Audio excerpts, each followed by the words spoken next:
یہ آن ہے کیا؟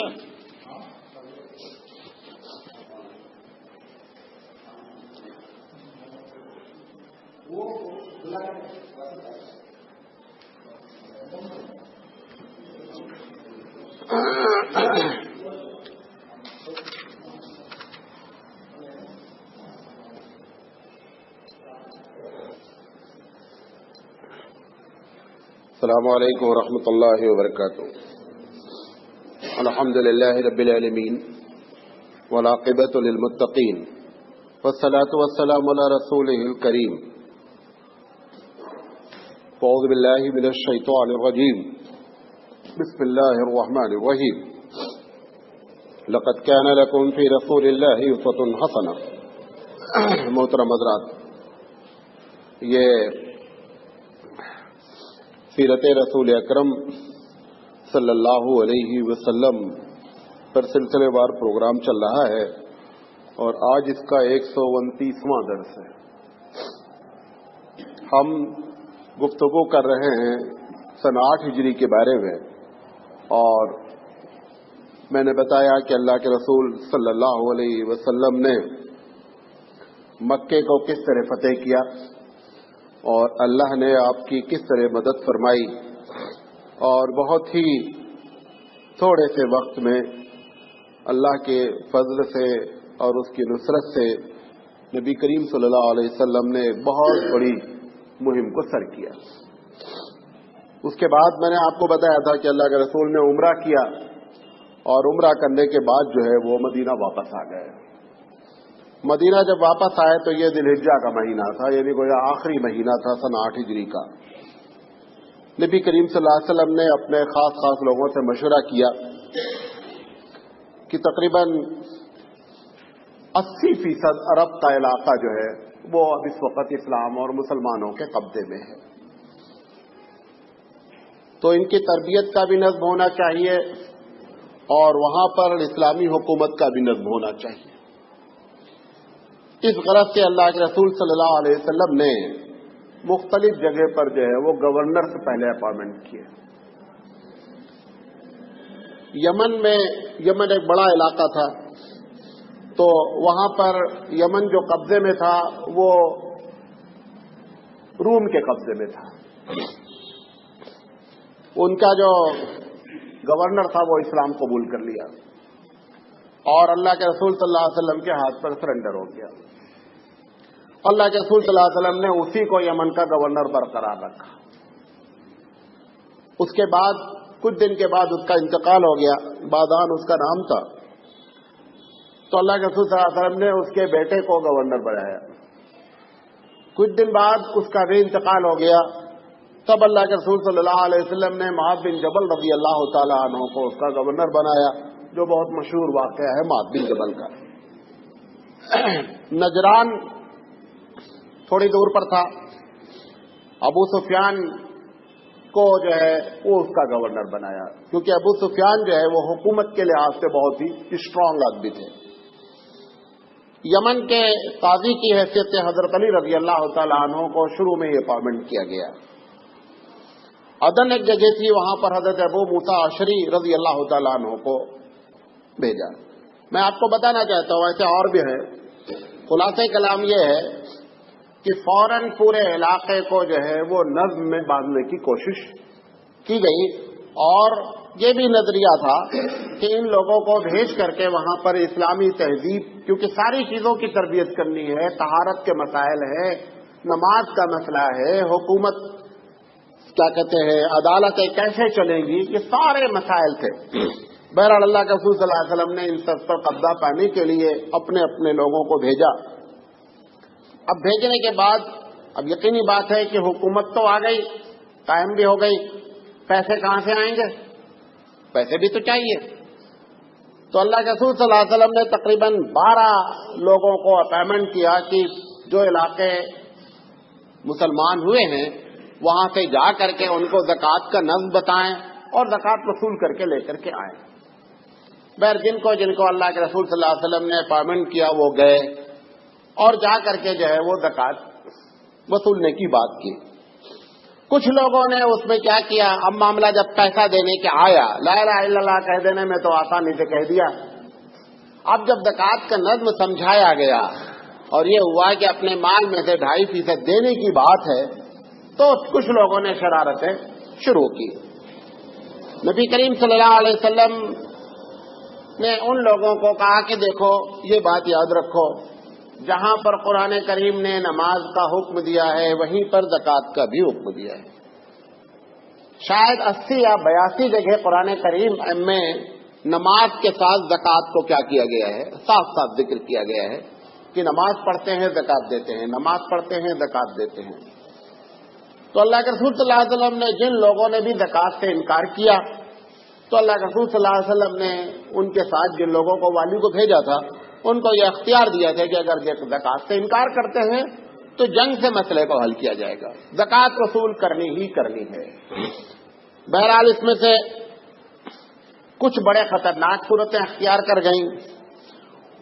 حضرت عینہ بن حسین رضی اللہ تعالی عنہ کو ایک بنو تمیم اور بنو بکر 2 قبیلے تھے غالباً، تو بنو بکر سے جب انہوں نے زکوٰۃ جا کر وصول کی، بشر بن سفیان کو بھیجا تھا، تو ان لوگوں نے زکوٰۃ کا مال لا کر اکٹھا کیا اور انہوں نے کہا میں نے اسلام قبول کیا ہے اور اللہ کے رسول کی اطاعت کو بھی ہم نے اپنے گلے میں ڈالا ہے، جو وہ کہیں گے ہم کرنے کے لیے تیار ہیں۔ یہ بنو تمیم جو ہے نا، جب آیا کہ دیکھا یہ تو بہت بڑا مال جا رہا ہے مدینہ فری میں 2.5%، تو اس نے ان لوگوں سے کہا کہ بیوقوف ہو، انکار کر دو زکوٰۃ دینے سے۔ انہوں نے کہا کہ اسلام لانے کا مطلب ہر چیز میں اطاعت ہے۔ یہ لوگ بہت بخیل تھے بنو تمیم والے، بہت سمجھایا ان کو، نتیجہ یہ نکلا کہ ان لوگوں نے مل کر کے انکار کر دیا۔ اچھا، یہ جو بشر بن سفیان گئے تھے، یہ 2 لوگ گئے تھے، ان کے ساتھ کوئی فوج نہیں تھی، آ کر اللہ کے رسول صلی اللہ علیہ وسلم سے بتایا کہ بنو تمیم نے انکار کر دیا۔ اللہ کے رسول صلی اللہ علیہ وسلم نے عینہ بن حسین رضی اللہ تعالیٰ عنہ کو 30 یا 35 لوگوں کے ساتھ بھیجا کہ جا کر کے ان کو پہلے تبلیغ کرو اور ان کو زکوٰۃ کے مقصد کو سمجھانے کی کوشش کرو، اور اگر زکوٰۃ دینے سے پھر بھی انکار کرتے ہیں تب کوشش کرو کہ ان کو لے کر کے آؤ۔ بہرحال ان لوگوں کے جانے سے پہلے ہی پتہ چل گیا کہ صاحب وہ قطعی زکوٰۃ دینے کے لیے تیار نہیں ہیں۔ شہری رپورٹ نے رپورٹ لگائی کہ وہ زکوٰۃ نہیں دیں گے بھلے جنگ ہو جائے۔ تو اب انہوں نے سوچا کہ بہتر یہ ہے کہ ایسے موقع پر پہنچو کہ جنگ کا موقع ہی نہیں آ گیا اور ان کے لوگوں کو ہم پکڑ لیں۔ بہرحال اس پلاننگ سے حضرت عینہ بن حسین رضی اللہ تعالیٰ عنہ چلے اور صبح ہوتے ہوتے جا کر کے جو ہے ان کے قبیلے پر پہنچ گئے۔ وہ ایک دم تیار نہیں تھے، جنگ ہوئی نہیں اور لوگوں کو انہوں نے قید کر لیا۔ اس کے سامنے پھر بھی زکوٰۃ کی بات رکھی، کسی طرح ماننے کے لیے تیار نہیں۔ تقریباً 12 مرد پکڑے گئے جو قبیلے کے بڑے تھے، 21 عورتیں پکڑی گئیں، 30 بچے پکڑے گئے، سب کو لے کر کے یہ مدینہ آ گئے۔ اب ان لوگوں نے سوچا کہ بہتر یہ ہے کہ صاحب اسلام بھی قبول کرنا چاہیے اور زکوٰۃ کا معاملہ ہم جس طرح کیسے آسان سمجھ رہے تھے کہ انکار کر دیں گے حضور صلی اللہ علیہ وسلم چھوڑ دیں گے، وہ بات نہیں ہے، یہ بھی نماز کی طرح ہی کیا ہے، فرض ہے۔ بہرحال وہاں سے یہ لوگ آئے، نبی کے میں اپنے گھر میں تھے، 10 آدمی آئے وہاں سے۔ اب جب عورتوں نے اپنے قبیلوں کو سرداروں کو دیکھا نا تو وہ چیخ مار مار کر کے رونا شروع کر دی۔ اب یہ جذبات میں آ گئے، یہ 10 آدمی جو آئے تھے، انہوں نے جا کر کے نبی کے وسلم کے دیوار کے پیچھے کھڑے ہو کر کے زور زور سے پکارنا شروع کیا، یا محمد اخرج، یعنی کوئی ادب نہیں، کوئی احترام نہیں، اس طریقے سے پکارنا شروع کیا۔ پروردگار عالم کو ان کی جو بے ادبی تھی وہ پسند نہیں آئی۔ سورہ حجرات میں نازل ہوئی آیت ان الذین ینادونک من وراء الحجرات اکثرهم لا یعقلون، یہ دیواروں سے جو آپ کو پکارتے ہیں یہ جاہل قسم کے لوگ ہیں، ان کو عقل نہیں ہے، ان کو معلوم نہیں کہ تم کس سے بات کر رہے ہو۔ بہرحال اللہ کا رسول یعنی اللہ کو بری لگ گئی بات اس کے نبی کے ساتھ جو انہوں نے بے ادبی کی۔ بہرحال نبی کے صلی اللہ علیہ وسلم نکل کر کے آئے، کہا کیا بات ہے؟ کہا کہ ہمارے آدمی پکڑے گئے۔ کہا ٹھیک ہے، کہا دیکھو ہم شاعر ہیں اور ہم خطیب ہیں، تقریر کرنے والے لوگ ہیں، ہم تقریر کریں گے، اگر ہمارا بندہ تقریر میں جیت جائے گا ہم فخر کریں گے، ہم شاعری میں مقابلہ کریں گے. اردو نے کہا دیکھو ہم نہ تقریر کے مقابلے کے لیے آئے ہیں اور نہ شاعری کے مقابلے کے لیے آئے ہیں. ہمارا یہ پیشہ نہیں ہے کہ ہم تم سے کیا کہتے ہیں شاعری کریں اور جو ہے وہ تقریر کریں. جیت جائے تو تم سمجھو کہ ہم جیتے، ہم ہار گئے تو سمجھو. یہ ہمارا مقصد نہیں. ہم تو لا الہ الا اللہ محمد رسول اللہ کی دعوت لے کر آئے ہیں. انہوں نے بڑے اس پہ زور دکھلائے. انہوں نے کہا اگر زیادہ تم کو زور دکھلانا ہے تو اپنے خطیب سے بولو تقریر کرے. میں بھی اپنا خطیب کھڑا کرتا ہوں اور ایک آدمی کو اس میں بنا دو تاکہ معلوم ہو کہ کس کا خطیب اچھا ہے. وہ سمجھ رہا تھا کہ یہ لوگ ایسے ہی بدو قسم کے لوگ ہوں گے. بہرحال وہ کھڑا ہو کر کے اس نے ایک تقریر کی. جس نے بنو تمیم کا جو خطیب آیا تھا اس نے کھڑے ہو کر کے تقریر کی. اس نے تقریر جو کی اس میں 4-5 باتیں کہیں. اس نے کہا دیکھو ہم وہ لوگ ہیں جو بادشاہ ہیں اور قید ہو کر کے یہاں کھڑے ہیں. حضور کے سامنے تقریر کر رہے ہیں کہ ہم وہ لوگ ہیں جو بادشاہ ہیں اور اللہ نے بڑا ہم کو نوازا ہے. ہم دولت والے ہیں. ہمارے اوپر جو کوئی فخر کرتا ہے تو اس کی عزت بڑھتی، ہماری نہیں، اس کی عزت بڑھتی جو فخر کرتا ہے. اور اگر ہم کو کوئی آدمی ہماری جو ہے وہ مطلب عیب نکالتا ہے تو لوگ اس کو کیا سمجھتے ہیں کہ وہ عیب دار ہے. اللہ کے رسول نے کہا جتنا بولے سب جھوٹ. جتنا تم نے تقریر کی ہے سب جھوٹ. کیوں؟ پہلا جھوٹ جو دوبارہ آئے کہ قیدی بن کے یہاں کھڑے ہو اور بادشاہ تم کہہ رہے ہو ہمارے خاندان کے لوگ ہوتے ہیں. کم سے کم شرم کرنی چاہیے. حضور صلی اللہ علیہ وسلم نے ثابت بن قیس رضی اللہ تعالیٰ عنہ بڑے اچھے مقرر تھے کہ ثابت بن قیس کھڑے گا ان کو جواب دیں، ان کو معلوم ہو تقریر کسے کہتے ہیں. یہ پرانے منجھے ہوئے شخص تھے اور اللہ کے رسول کی تربیت میں رہ چکے تھے. یہ کھڑے ہوئے اور کھڑے انہوں نے کہا دیکھو حمد صرف رب ذوالجلال کی. بادشاہت اس نے ہم کو عطا کی ہے، ہم نے حاصل نہیں کی. مال اس نے عطا کیا ہے، میرے باپ کا نہیں ہے. اور اس نے ایک کتاب نازل کی ہے جو اس زمین پر سب سے صحیح کتاب ہے اور اس رسول پر نازل کیا ہے جو اس زمین پر سب سے محترم شخصیت ہے. اور کان کھول کر سن لو، جتنے عرب ہیں جب تک اس پر سرنڈر نہیں ہو جائیں گے ہم سرنڈر کر کے چھوڑیں گے. تم نے جو سمجھ رکھا ہے کہ ہم بادشاہ ہیں اور فلاں ہیں، ہمارے پاس ایسی کتاب اور ایسا رسول ہے، اگر تم اس پر سرنڈر نہیں ہوئے تو ہم کو سرنڈر کرانا بھی آتا ہے. ہم تلواروں کے ذریعے بھی سرنڈر کرا سکتے ہیں. ہم ابھی شرافت کا مظاہرہ کر رہے ہیں. جب اس نے سنا نا تو ان کا جو خطیب تھا بولا کتاب، وہ خود ہی بول دیا کتاب یہ بہت اونچی بات کہہ رہا ہے، ہم تو بہت نیچے نیچے تھے. پھر بھی بات نہیں. انہوں نے کہا ہم شاعری میں بات کرنا چاہتے ہیں. کہا شاعری میں بھی کر لو بھائی، وہ بھی 2 ہاتھ ہو جائے. تو ان کا ایک شاعر تھا وہ کھڑا ہوا، اس نے لنگرانی شروع کی. حضور صلی اللہ علیہ وسلم نے کہا حسان رضی اللہ تعالیٰ عنہ، حسان ذرا کھڑے ہو، ان کو بتاؤ شاعری کسے کہتے ہیں. حضرت حسان رضی اللہ تعالیٰ عنہ کے بارے میں اللہ کے رسول صلی اللہ علیہ وسلم فرمایا کہ حسان تمہاری شاعری میں جبریل علیہ السلام تمہاری مدد کرتے ہیں. جب حضور کی شان میں وہ شعر کہتے تھے تو کہتے تھے کہو شعر، جبریل تمہاری مدد کرتے ہیں. حسان کی شاعری بڑی اونچے درجے کی شاعری تھی. انہوں نے جو قصیدہ پڑھا بالبدیع جواب دیا. وہ تو تیاری کر کے آئے تھے، پہلے سے لکھ کر لائے تھے، یاد کر کے آئے تھے. حسان بن ثابت کھڑے ہوئے اور ایک ایک شعر کا جواب دینا شروع کیا. وہ شاعر سرنڈر ہو کر بولا میں اسلام قبول کرنا چاہتا ہوں. تو خطیب کا معاملہ بھی ختم ہوا، شاعری کا معاملہ بھی ختم ہوا. بہرحال یہ سارے لوگ مسلمان ہو گئے. اللہ کے رسول صلی اللہ علیہ وسلم نے فرمایا کہ میرا مقصد نہ تم کو قیدی بنانا ہے اور نہ تم کو جو ہے تم پر ظلم کرنا ہے. یہ جتنے لوگ قید ہو کر سب کو لے جاؤ بغیر کسی فدیہ کے، کوئی پیسے کی ضرورت نہیں ہے. لیکن یاد رکھو زکوٰۃ فرض ہے. زکوٰۃ کیا ہے؟ فرض ہے. اور دوبارہ ان لوگوں نے خیر توبہ کیا کہ ہم دوبارہ ایسی حرکت نہیں کریں گے. تو یہ ایک چھوٹی سی جھڑپ ہوئی، مارا اس میں کوئی نہیں گیا، سب قیدی بن کر کے آ گئے. اس کے بعد کیا کہتے ہیں، ولید بن عقبہ کو اللہ کے رسول صلی اللہ علیہ وسلم نے بنی مستلق میں بھیجا. یہ ولید بن عقبہ سے پہلے سے بنی مستلق میں ایام جاہلیت میں 36 کا آنکڑا تھا. اللہ کے رسول نے ان کو بھیجا.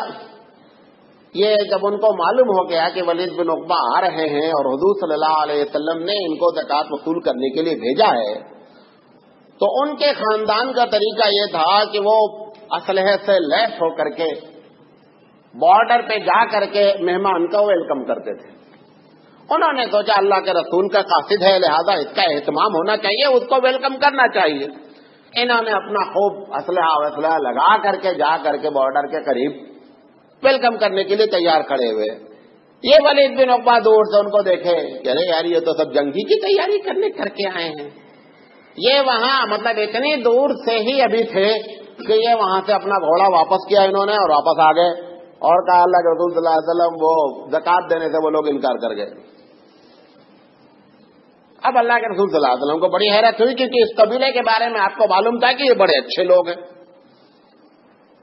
جب انہوں نے انکار کر دیا تو اللہ کے رسول صلی اللہ علیہ وسلم ابھی کوئی دوسرا اقدام کرنے کے لیے سوچ ہی رہے تھے کہ قرآن مجید کی آیت نازل ہو گئی.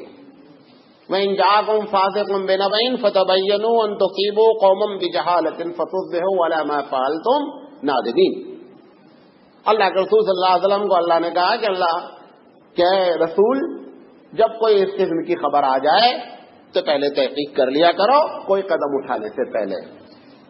بہرحال اللہ کے رسول صلی اللہ علیہ وسلم نے ابھی کوئی قدم اٹھایا نہیں تھا، لیکن یقینی بات تھی کہ کچھ یہ بھی ہو سکتا تھا کہ اللہ رسول تحقیق کے لیے بھیجتے. ادھر بنی مصطلق کو یہ معلوم ہو گیا کہ صاحب وہ بندہ جا کر کے ہمارے بارے میں یہ بول دیا ہے کہ ہم لوگوں نے زکوٰۃ دینے سے انکار کر دیا. وہ بیچارے بھاگے بھاگے وہاں سے آئے 5-6 لوگ. اللہ کے رسول ہم تو زکوٰۃ دینے کے لیے ہم تو ان کو ویلکم کرنے کے لیے اسلحہ پہنے اور انہوں نے آ کر کے ایسی رپورٹ دے دی. بہرحال ولید بن عقبہ بھی جو ہے وہ شرمندہ ہوئے اور انہوں نے کہا اللہ کے رسول ہمارا کوئی ارادہ جو ہے وہ زکوٰۃ نہ دینے کا نہیں ہے، ہم تو جو ہے وہ دل سے جان سے جو ہے وہ جیسے نماز کے بارے میں ہے ویسے ہی زکوٰۃ کے بارے میں ہے. بہرحال یہ معاملہ کسی طرح پھر ختم ہوا. اس کے بعد ایک صحابی ہیں عبداللہ بن موسجع ان کا نام ہے. تو بنو عمر بن حارثہ کے بارے میں یہ معلوم ہوا کہ اسلام قبول کرنا چاہتے ہیں یا یہ کہ اسلام کے بارے میں کچھ کنفیوژن ہے، تو ان کو دعوت کے لیے اللہ کے رسول صلی اللہ علیہ وسلم نے کچھ لوگوں کے ساتھ ان کو بھیجا اور جا کر کے انہوں نے جب اسلام کی بات کی، خبر غلط تھی کہ وہ لوگ اسلام قبول کرنا چاہتے ہیں. بہرحال یہ جب گئے جا کر کے انہوں نے اسلام کی بات کی تو ان لوگوں نے ان کا خوب مذاق اڑایا. بہرحال واپس آئے. اللہ کے رسول صلی اللہ علیہ وسلم نے کہا کہ عجیب بیوقوف قسم کے لوگ ہیں اور اسلام کی بات جو ہے وہ جنہوں نے آپ نے جس انداز میں سمجھائی ان کو سمجھنے کی فکر کرنی چاہیے. بہرحال اللہ کے رسول صلی اللہ علیہ وسلم نے ان پر کوئی قدم نہیں اٹھایا. سوچا کہ جب اطراف میں لوگ مسلمان ہو جائیں گے تو خود بخود یہ لوگ بھی مسلمان ہو جائیں گے، کوئی ان سے جنگ کی بات نہیں ہوئی. حضرت علی رضی اللہ تعالی عنہ کو قبیلہ طی ایک تھا وہاں کے لیے بھیجا. وہاں پر ایک بت خانہ تھا جس میں ایک بہت بڑا بت تھا، اس کو توڑنا ضروری تھا. تو اللہ کے رسول صلی اللہ علیہ وسلم نے جو ہے حضرت علی رضی اللہ تعالیٰ عنہ کو بھیجا کہ جاؤ اور وہ جو بت ہے اس کو توڑنا ہے. اچھا چونکہ یہ ذرا خطرناک مہم تھی تو حضرت علی رضی اللہ تعالیٰ عنہ کو بھیجا گیا. علی رضی اللہ تعالیٰ پہنچے. بہرحال بہت ہی انہوں نے جو ہے وہ ہوشیاری سے صبح کے وقت پہنچ کر کے جتنی جنگیں آسانی سے جیتی گئی صبح کے وقت. صبح میں برکت ہوتی جب آپ سوتے رہتے ہیں. مجھے نماز نہیں پڑھتے لوگ، وہ سب اسی کی لعنت ہے. یہ صبح پہنچ کر کے انہوں نے فجر سے نماز پڑھی اور نماز پڑھنے کے بعد فوراً اٹیک کر دیا. بت کو بھی توڑا، اس بت خانے کو بھی توڑا اور توڑنے کے بعد وہاں کے لوگ جو ہے کچھ لوگ اس میں مزاحمت کیے، کچھ عیسائی لوگ تھے. اسی میں حاتم طائی کی لڑکی اور حاتم طائی کا لڑکا. حاتم طائی کی لڑکی کا نام جو ہے صفانہ تھا، وہ صفانہ اس میں قید ہوئی اور وہ جو بھائی تھا عدی بن حاتم وہ بھاگ کر کے شام چلے گئے اور انہوں نے سوچا وہاں پر عیسائیت ہے ہم عیسائی بن جائیں گے. بہرحال یہ پکڑ کے جب آئی تو انہوں نے اللہ کے رسول صلی اللہ علیہ وسلم کے سامنے کہا کہ میں حاتم طائی کی بیٹی ہوں اور مجھے کوئی دیکھ بھال کرنے والا نہیں ہے، ایک میرا بھائی تھا وہ بھاگ کر کے چلا گیا ہے، آپ مجھ پر احسان کیجیے. اللہ کے رسول صلی اللہ علیہ وسلم جو کہ حاتم طائی کا بڑا احترام کرتے تھے، حاتم طائی عرب میں بہت مشہور تھا، تقی آدمی تھا، تو اللہ کے رسول صلی اللہ علیہ وسلم نے اس کے باپ کے احترام میں اس بیٹی کو کیا کیا کہ تم آزاد ہو، چھوڑ دو ان کو. انہوں نے اپنی مرضی سے اسلام قبول کیا، اپنی مرضی سے اسلام قبول کیا. اور کہا کہ اللہ کے رسول نے کہا کہ تم اب اگر مدینے میں رہنا چاہو تو تمہارے لیے مدینے میں ہم انتظام کر دیتے. انہوں نے کہا میں اپنے بھائی سے ملنا چاہوں گی اور اس کو بھی اسلام کی دعوت دینا چاہوں گی، تو مجھے آپ ایسا کریں کہ سیریا بھیجیں. اللہ کے رسول نے کہا کہ دیکھو سیریا ایسے بھیجنا، ایک عورت ذات ہو تم، ایسے ہم کسی کے حوالے نہیں کر سکتے ہیں، لہذا کوئی معتبر اگر قافلہ جا رہا ہوگا ہم اس کے ہاتھ میں تم کو کر دیں گے، انشاءاللہ وہ تم کو پہنچائے گا. بہرحال اتفاق سے 3-4 دن کے بعد مدینے سے ایک قافلہ سیریا جا رہا تھا. اللہ کے رسول صلی اللہ علیہ وسلم نے ان کو اس کے حوالے کیا. جب جانے لگی تو ان کو تھوڑا گفٹ دیا، 2-4 جوڑے کپڑے بنوا کر کے دیے. یہ جو لوگ بیٹیوں کو کپڑا دیتے ہیں، بعض لوگ کہتے ہیں یہاں سے دلیل ہے، وہ جب کبھی آتی ہے میکے تو ماں جو ہے، ماں بھائی وغیرہ اس کو کپڑا جو دیتے ہیں، بولتے اللہ کے رسول صلی اللہ علیہ وسلم نے بیٹی پر اس طرح احسان فرمایا ہے، لہذا اس نظریے سے اگر کوئی دیتا ہے تو اس کو ثواب ہوتا ہے.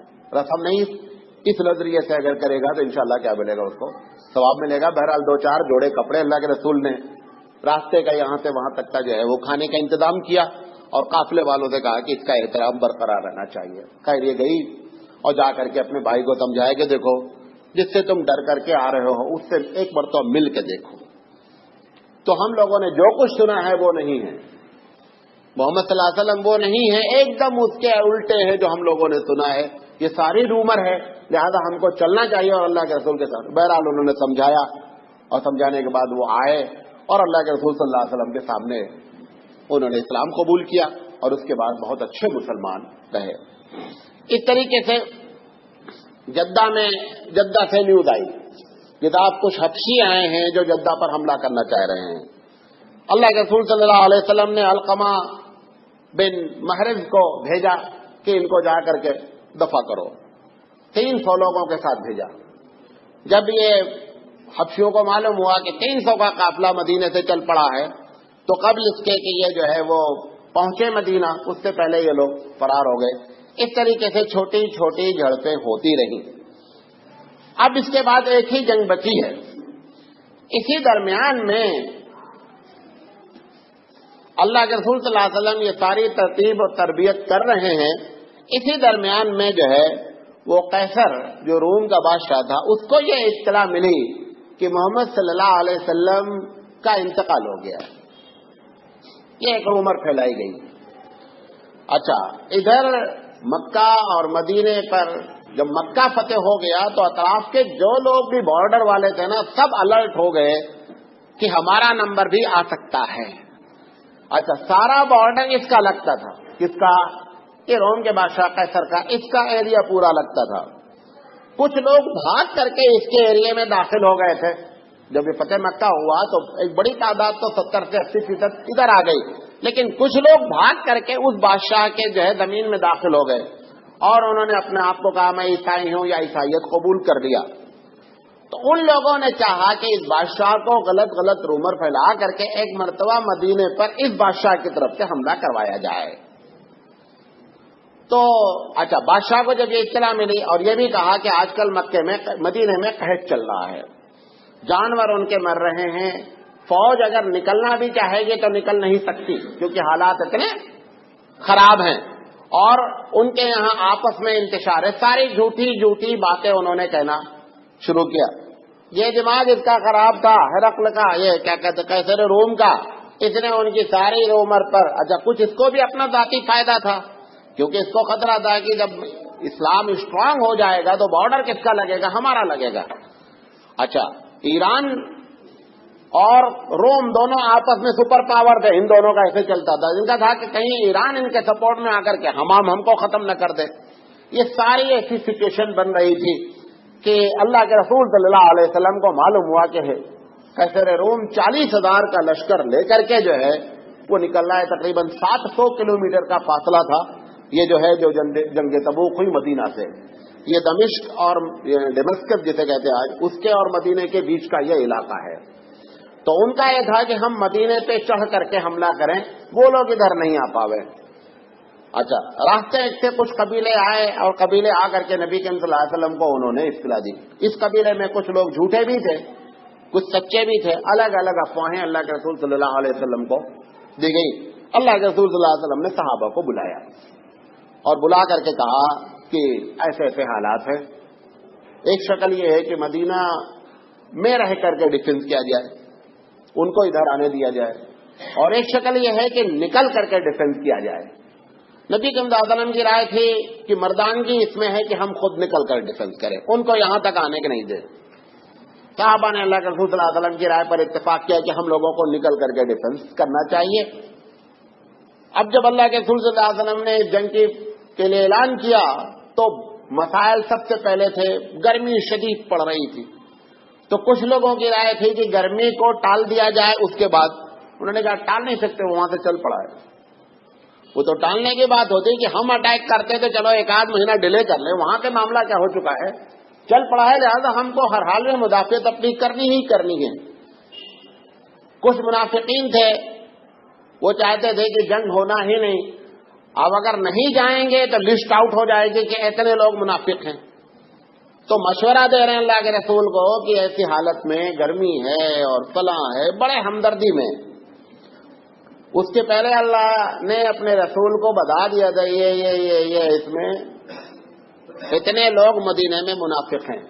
وہی لوگ آ کر کے مشورہ دے رہے تھے کہ فصل کٹنے والی ہے۔ ایک صاحب آئے کہ اللہ کے رسول آپ کو معلوم ہے کہ میں عورتوں کو دیکھا تو پھسل جاتا ہوں، اور جس طرف آپ لے کے جا رہے ہیں وہاں بڑی خوبصورت عورتیں ہیں، تو ہم کو تو چھوڑ دو ورنہ ہم ادھر جا کے پھنس جائیں گے، دوسری مصیبت آ جائے گی۔ یعنی کہنا چاہتا ہوں آپ سے کہ ایسے ایسے عذر بھی پیش کیے جو کہ اللہ کے رسول کے سامنے نہیں کہنے چاہیے تھے۔ یہ جو اس کا چیف تھا عبداللہ بن ابی بن سلول رئیس المنافقین، یہ زبان بند کیے تھا اور لوگوں کو بھیج رہا تھا جو اللہ کے رسول کو ایسی سی باتیں کرتا رہو، خود نہیں آ رہا تھا۔ بہرحال اللہ کے رسول صلی اللہ علیہ وسلم نے یہ طے کر لیا کہ نکلنا ہے۔ اچھا، یہ بھی معلوم ہو گیا تھا کہ ان کا لشکر 40,000 ہے اور پیچھے سے ان کو رسد بھی آ سکتی ہے، مطلب باہر سے کمک بھی پہنچ سکتی ہے۔ اللہ کے رسول صلی اللہ علیہ وسلم نے طے کیا کہ 30,000 جو ہے وہ صحابہ کم سے کم اکٹھا ہونے چاہیے۔ بہرحال 30,000 لوگوں کو اکٹھا کیا گیا، مکے سے بھی اعلان کر دیا گیا، اطراف میں جو لوگ مسلمان ہوئے تھے ان کو اعلان کر دیا گیا کہ آپ لوگ شامل ہو۔ اب ان کے پاس جو سواری تھی وہ بہت کم تھی۔ اللہ کے رسول صلی اللہ علیہ وسلم نے اعلان، اچھا پھر راستہ اتنا لمبا ہے، جنگ کتنے دن کھینچے، راستے کا بھی سامان چاہیے کھانے کا، وہاں پر پہنچنے کے بعد بھی کھانے کا سامان چاہیے۔ یہی وہ موقع ہے جس میں ابو بکر صدیق رضی اللہ تعالی عنہ نے پورا گھر بہار کر کے لا کر کے دے دیا۔ وہ جو لا کر کے دیا تھا وہ 4,000 درہم تھے۔ دیکھیں بحث اس سے نہیں ہے کہ کتنا دیا، حضرت عمر نے جو آدھا دیا تھا وہ حضرت ابوبکر کے پورے سے زیادہ تھا، لیکن آدھا بچایا تھا۔ پرسنٹ کے لحاظ سے ابوبکر 100% پہ گئے، حضرت عمر رضی اللہ تعالیٰ عنہ 50% پر آئے، عبد الرحمن ابن عوف رضی اللہ تعالیٰ عنہ نے بھی کافی مال دیا، حضرت عثمان رضی اللہ تعالیٰ عنہ نے حضرت عمر سے زیادہ دیا، 1,000 دینار دیے سونے کی گنیاں، 300 اونٹ دیے اور سامان لدے ہوئے دیے، بعض صحابیوں نے 70 اونٹ لدے ہوئے کھجور دیے۔ بہرحال سب نے جو ہے جس کی جو طاقت ہو سکتی تھی، کچھ صحابہ بیچارے ایسے تھے جن کے پاس کچھ نہیں تھا۔ اب اللہ کے رسول نے، ان کی تعداد تقریباً 7 تھے، 7۔ اللہ کے رسول صلی اللہ علیہ وسلم کے پاس آ کر کے ان لوگوں نے کہا کہ اللہ کے رسول ہمارے پاس تو دینا تو درکنار ہے، جنگ میں جانے کے لیے بھی سامان ہمارے پاس ذاتی طور پر بھی کچھ نہیں ہے، آپ انتظام فرما دیں، ہم لوگ نکلنے کے لیے تیار ہیں۔ اللہ کے رسول نے کہا دیکھو حالات اتنے خراب ہیں کہ ویسے ہی 1 اونٹ پر 3 مجاہد جائے گا، یعنی ہمارے پاس اتنے اونٹ بھی نہیں ہیں کہ سارے مجاہدین کو ہم جو ہے وہ اونٹ مہیا کر دیں، لہذا میں تم کو کہاں سے اونٹ دے دوں۔ یہ لوگ رونے لگے بیچارے۔ قرآن مجید نے باقاعدہ ان کے رونے کا ذکر کیا کہ ان کی آنکھوں سے آنسو بہ رہے ہیں، حالانکہ ان کی پوری تمنا ہے کہ ہم اس جہاد میں شریک ہو جائیں۔ ایک صحابی آ رہے تھے تو دیکھا 2 آدمی رو رہے ہیں، 2 صحابی رو رہے ہیں، کہا کیوں رو رہے ہو؟ کیا ایسی سی بات ہے، دل بھی چاہ رہا ہے کہ اللہ کے رسول نے اپیل کی ہے لیکن جانے کے لیے کچھ نہیں. انہوں نے دونوں کو کہا کہ ہم تم کو جو ہے وہ سواری مہیا کریں گے، آپ تیار ہو جائیے. بہرحال ایک طریقے سے اس 7 میں سے 2 لوگوں کو سواری کا انتظام ہو سکا. ایک صحابی ابو عقیل ہیں، انہوں نے کہا اللہ رسول میرے پاس گھر میں کچھ نہیں ہے کہ میں لا کر کے دوں، مجھے آج رات میں آپ اجازت دیں، میں کسی کے یہاں کام کروں گا، جو مزدوری ملے گی میں وہ لا کر کے آپ کی خدمت میں دوں گا. اللہ کے رسول صلی اللہ علیہ وسلم نے کہا جاؤ. ایک یہودی سے انہوں نے طے کیا کہ بھائی ہم کو کوئی کام دے دو اور ہماری مزدوری جو ہوگی ہم کو مزدوری دے دو. اس نے کہا کہ کھجور کا باغ ہے، سینچنا ہے، اگر تم کو کام چاہیے تو کام لے لو. تو مزدوری طے ہوئی کہ 1 ڈول نکالو گے تو 1 کھجور دیں گے، جتنی ڈول نکال کر پانی ڈالو گے اتنی کھجور دیں گے. انہوں نے کہا ٹھیک ہے. اب رات بھر میں بیچارے کوشش کر کے کہ زیادہ سے زیادہ ڈول نکال دیں. بہرحال حدیث میں آتا ہے 2 سا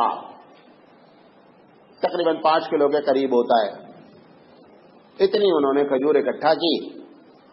گھر میں بھی کچھ نہیں تھا کھانے کے لیے بھی، تو کچھ اس میں سے گھر والوں کو کھانے کے لیے، بقیہ زیادہ جو ہے کھجور اللہ کے رسول کے پاس لے کر کے آ گئے. کہا اللہ کے رسول یہ ہے. اللہ کے رسول صلی اللہ علیہ وسلم نے جب دیکھا وہ کھجور لے کر آئے ہیں اور جس جذبے سے لے کر آئے ہیں، تو اب پورے لوگ چندہ لا چکے تھے. کوئی کپڑا لایا تھا، کوئی کھجور لایا تھا، کوئی ستو لایا تھا، کوئی جو لایا تھا. اللہ کے رسول نے کہا کہ یہ جو کھجور لائے ہیں جتنی ڈھیر یہاں لگی سب پہ تھوڑی تھوڑی ڈالو. یہ جو کھجور لائے ہیں جتنی جو اناج کا ڈھیر ہے اس پہ بھی ڈالو، کپڑے والے پہ بھی ڈالو، سب پہ تھوڑی تھوڑی کھجور سارے ڈھیر پر ڈالو. اور حدیث میں آتا ہے کہ اس کے خلوص کی بنیاد پر ہو سکتا ہے پروردگار عالم سب کا لایا ہوا مال قبول کر لے. اسی لیے جو کہتے ہیں نا کہ بڑی مسجد میں نماز پڑھیں یا اچھے لوگوں کے ساتھ بیٹھیں، حدیث میں آتا نا کہ کچھ لوگ بیٹھے ہوئے مذاکرہ کر رہے تھے، دین کی باتیں کر رہے تھے، تو ایک آدمی ادھر سے گزرا، وہ بھی بیٹھ گیا. اللہ تعالیٰ نے کہا کہ جتنے لوگ بیٹھے سب کو معاف کر دو. تو فرشتہ بولا ایک بندہ تو چپ کے بیٹھا ہے، وہ تو جا رہا تھا، گزر رہا تھا، وہاں آ کے بیٹھ گیا، اس کی تو کوئی نیت بھی نہیں تھی پروگرام میں آنے کی، وہ چپ کے آ گیا ہے. اللہ نے فرمایا فرشتے سے کہ ان سب کے طفیل میں اس کو بھی معاف کرو. وہ جو بغیر نیت اور بغیر ارادے کے آیا ہے اس کو بھی معاف کرو. اس قسم کی حدیثیں اس بات پر دلائل کرتی ہیں کہ جو لوگ کہتے نہیں کہ آپ فلاں کہتا ہے بھائی میرے لیے آپ دعا کریں، اس کی وجہ یہی ہوتی ہے کہ معلوم نہیں کون اللہ کا بندہ ہو جس کے طفیل میں سب کی گاڑی جو ہے وہ پار ہو جائے. بعض لوگ یہ چاہتے ہیں کہ ہم فلاں کے بغل میں دفن کیے جائیں. بعض لوگ کہتے ہیں اب اس کی کوئی حیثیت نہیں. ایسا نہیں ہے، اس کی حیثیت ہے. حضرت ابو بکر کو بھی حضور کے بغل میں دفن کیا گیا، اور حضرت عمر کی بھی تمنا ہوئی کہ ہم وہاں دفن کیے جائیں. ایک صحابی کا واقعہ ہے، صحیح حدیث ہے کہ جب انہوں نے چادر مانگی، میں نے آپ کو بتایا تھا، تو انہوں نے کہا کہ میں اپنی قبر میں اس کو کیا ہے کفن کے طور پر استعمال کرنا چاہتا ہوں. یہ سب کی برکتیں ہوتی ہیں. کوئی بڑا آدمی قبرستان میں ہوتا ہے، مولانا قاسم نانوتوی رحمۃ اللہ علیہ سے پوچھا گیا کہ وہ اپنی قبر میں ہے، یہ اپنی قبر میں ہے، کیا فرق پڑتا ہے؟ مولانا نے سمجھانے کے انداز میں بڑی پیاری بات کی. وہ ایک بندہ وہاں پنکھا چل رہا، تو ہاتھ والا پنکھا آتا تھا پہلے جب یہ الیکٹرک کا نہیں تھا. انہوں نے کہا کہ یہ بندہ پنکھا ہم کو جل رہا ہے، اس کی نیت کیا ہے کہ حضرت کو پنکھا جلنے کا ہے. آزو بازو والوں کو ہوا لگ رہی کہ نہیں لگ رہی ہے؟ کیا لگ رہی؟ کیا ایسے ہی پروردگار عالم اس خاص بندے پر رحمت کرتا ہے، اس کی ہوائیں سب کو کیا ہے لگتی ہیں. تو یہ جو حضرت عمر ہیں، حضرت ابو بکر ہیں رضی اللہ تعالی علیہم اجمعین، انہوں نے جو یہ تمنا کی ہے اس کی وجہ بھی یہی ہے. جو حضور کے اس چادر کو رکھا گیا اس کی وجہ بھی یہی ہے. بہرحال ان کے اس کھجور کو سارے ڈھیروں پر اللہ کے رسول صلی اللہ علیہ وسلم نے جو ہے لگا دیا، اور یہ فرمایا کہ اس میں اتنا خلوص ہے کہ ہو سکتا ہے کہ اللہ تمام لوگوں کی باتوں، تمام لوگوں کے ہدیات کو قبول کر لے. ایک دوسری حدیث بھی ہے، یاد آ گئی، بتا دیتا ہوں. ایک صحابی نے زنا کیا، زنا کرنے کے بعد اللہ کے رسول سے کہا مجھ سے غلطی ہو گئی اور جو قرآن کا حکم ہے وہ نافذ کر دیجئے. بہرحال لمبی چوڑی بات ہے. حضرت علی رضی اللہ تعالیٰ عنہ کو حضور نے بھیجا اور صحابہ کو بھیجا کہ ان کو پتھر مار کر ہلاک کر دو، پتھر مار کر ہلاک کر دو. ان کو پتھر مار کر لوگوں نے ہلاک کر دیا. ایک صاحب نے پتھر مارا، ان کے پیشانی پہ لگا، پتھر نوکیلا تھا، وہ پیشانی پہ لگنے سے خون کا فوارہ بڑی زور سے چھوٹا. جب چھوٹا تو ایک صاحب کے کپڑے پر آ کر کے پڑا جو مار رہے تھے پتھر لوگ. وہ صحابی نے کہا کہ کس منحوس آدمی کا خون ہمارے اوپر پڑ گیا. یہ جملہ اللہ کے رسول کو پہنچایا گیا. اللہ کے رسول نے فرمایا جس کو تم نے منحوس کہا ہے اس کی دعا اللہ کے دربار میں اتنا قبول ہوئی ہے کہ اگر سارے مدینے کے گنہگاروں کو اس کی دعا کے طفیل میں اللہ بخشنا چاہے تو سب کو بخش دے. اس کی دعا کا درجہ اللہ کے دربار میں اتنا اونچا پہنچا ہے. تو ایسا ہوتا ہے کہ کسی کے طفیل میں معاملہ کیا ہوتا ہے، بن جاتا ہے. یہ دلیل آپ کو دینا چاہتے ہیں. تو بہرحال یہ صحابی جو ابو عقیل ہیں انہوں نے لا کر کے دیا. اب اللہ کے رسول صلی اللہ علیہ وسلم نے طے کر لیا کہ نکلنا ہے. تو سب سے اب ادھر منافقین پوری اپنی ٹیم جو ہے وہ لے کر کے اپنا ایک الگ چکر چلا رہے ہیں. اب اللہ کے رسول کو خطرہ یہ ہوا اندر اندر کہ کہیں ایسا نہ ہو کہ ہم مدینہ سے ادھر جائیں اور یہ لوگ جو رک رہے ہیں یہاں یہ اٹھا کر کے یہاں شرارت شروع کر دیں. اچھا اب اس میں اللہ کے رسول صلی اللہ علیہ وسلم کا پورا خاندان ہے، ساری بیویاں ہیں اور گھر میں کوئی مرد نہیں ہے. اللہ کے رسول صلی اللہ علیہ وسلم نے طے کیا کہ اس کے لیے بہترین شخصیت حضرت علی کی ہے. ان کو روک دیا جائے. تو روکنے سے یہ ہوگا ایک روک بھی رہے گا اور گھر کی عورتیں بھی ہیں، پردے وردے کا مسئلہ بھی نہیں رہے گا. تو حضرت علی کو بلا کر کے انہوں نے کہا علی کہ تم جو ہے یہ